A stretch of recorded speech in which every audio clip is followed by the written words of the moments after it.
ডাকসু নির্বাচনেও আমি শিশির মনির এখানে উপস্থিত আছেন, আপনার তুমিও জানি আমিও জানি অমুক পাকিস্তানি, এটা কিন্তু সাধারণ ছাত্ররা নেয়নি, এটা কিন্তু ভুল করেন।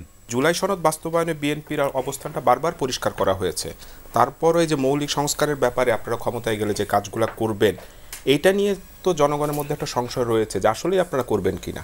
একটা ট্রাস্ট এবং মিসট্রাস্টের বিষয় বাংলাদেশের জনগণের মাঝে দীর্ঘদিন থেকে, অনেক দিন থেকে আছে। রাজনীতিবিদরা মনে করেন আপনার কমিটমেন্ট একটা করেন, দেখা গেছে কমিটমেন্ট হয়তো ফুলফিল করতে পারেন না, তখনই আপনার মনে করেন যে এই যে সংশয়টা আসে।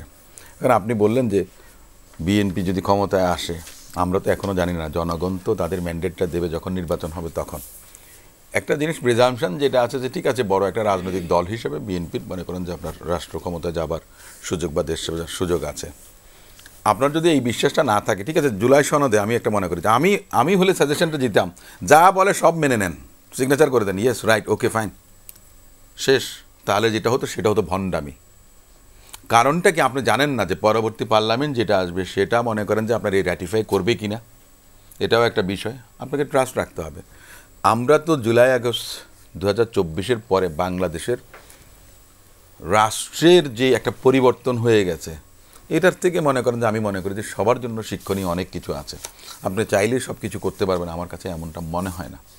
আর আমাদের যে বিদ্যমান সংবিধান, আমাদের সংবিধান কিন্তু এখন স্থগিত না, আমাদের সংবিধান এখন স্থগিত না। অনেকে আপনি রেফারেন্স দেন আপনার যে জিয়া রহমান সাহেবের সময় যেটা ছিল, তার আগে যেটা ছিল আপনার 75 পরবর্তীতে, তখন সংবিধানের অনেকগুলো অনুচ্ছেদ স্থগিত ছিল, তখন এক ধরনের প্রেক্ষাপট, এখন আরেক ধরনের প্রেক্ষাপট। আপনি চাইলেই সংবিধানের সংস্কার এখন করতে পারবেন না, আবার অনেক কিছু আপনি এখনই মনে করেন যে আপনার পরিবর্তন করতে পারবেন না, যেটা অর্ডিন্যান্স দিয়ে আপনি কিছু করতে পারেন, এগুলি নিয়ে অনেক আলাপ আলোচনা হয়েছে। বাংলাদেশের জনগণ কিন্তু এই সংস্কার বোঝে না, আমি সোজা বাংলায় বলি পিআরও বোঝে না, কোনো কিছুই বোঝে না বাংলাদেশের জনগণ। যদি আপনার বুঝতো তাহলে এই দেশে আরও অনেক আগে কিন্তু পরিবর্তন হতো। আমরা সে ধরনের গুণগত কোনো পরিবর্তন খুব একটা বেশি মনে করেন যে দৃশ্যমান পাইনি। এখন আপনি যে কথাটা বললেন, যে অবতারণা করলেন যে বিষয়টার প্রসঙ্গের, আপনি বলতে পারেন যৌক্তিকতা অনেকের কাছে আছে, কিন্তু কথাটা হচ্ছে যে বিএনপি করবে কি করবে না, যেটা সালাউদ্দিন সাহেব জাভেদ উনি যেটা বললেন যে উনি ভেতরে এক কথা বলেন, বাইরে এসে এক কথা বলেন, দেখেন এটা কিন্তু আমার মনে হয় সব জায়গাতে, এখন তো সোশ্যাল মিডিয়ার যুগ, উনি ভেতরে কি বলেছেন সেটাও কিন্তু প্রকাশ্যে আসবে, মিডিয়ার সামনে যেটা বললেন সেটাও আসবে। কথাটা হচ্ছে যে আপনি সমস্ত রাজনৈতিক দলগুলো এক জায়গায় যদি আসতে না পারেন, তাহলে পতিত স্বৈরাচার আবার মনে করেন যে ফেরত আসবে। 24 আগস্ট পরবর্তী যে অবস্থানটা ছিল, সেটা আমার কাছে মনে হয় না যে এখন আছে।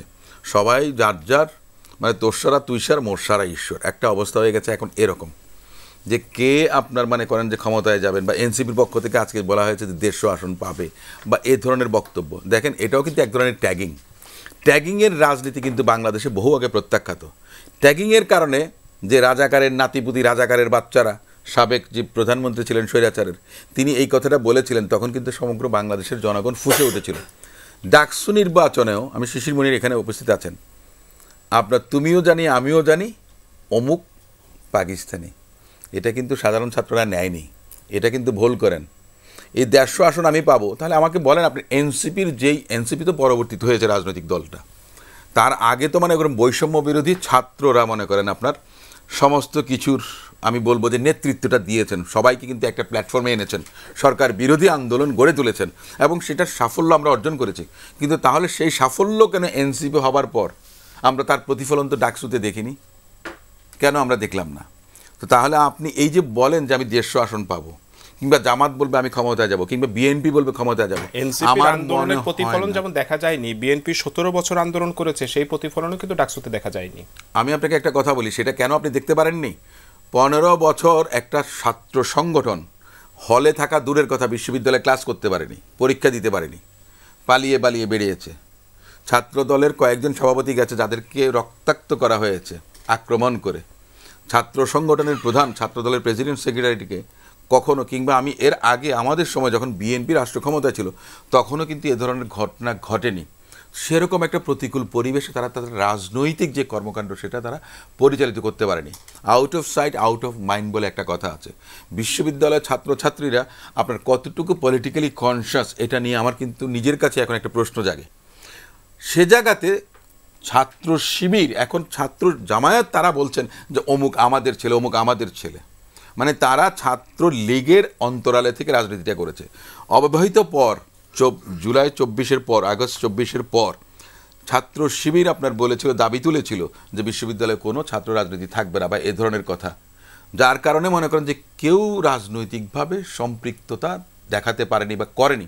কিন্তু তারা তাদের যে ধারাবাহিকতায় সেটা 15 বছর বিভিন্ন জায়গাতে, এটা বিভিন্ন কারণ আছে। আমি একটা কথা বলছি, আমার নিজের ব্যক্তিগতভাবে ধারণা ছিল, আমি নির্বাচনের আগে আমি বলেছিলাম যে জাতীয়তাবাদী ছাত্রদল 3 থেকে 4 হাজার ভোট পাবে, কিন্তু তার থেকে প্রত্যাশার থেকে বেশি ভোট পেয়েছে। এটাই হলো প্যানেল ভোট, কিন্তু এর বাইরে ভোটটা টানতে পারেনি। এখানে ব্যর্থতা আছে নিঃসন্দেহে।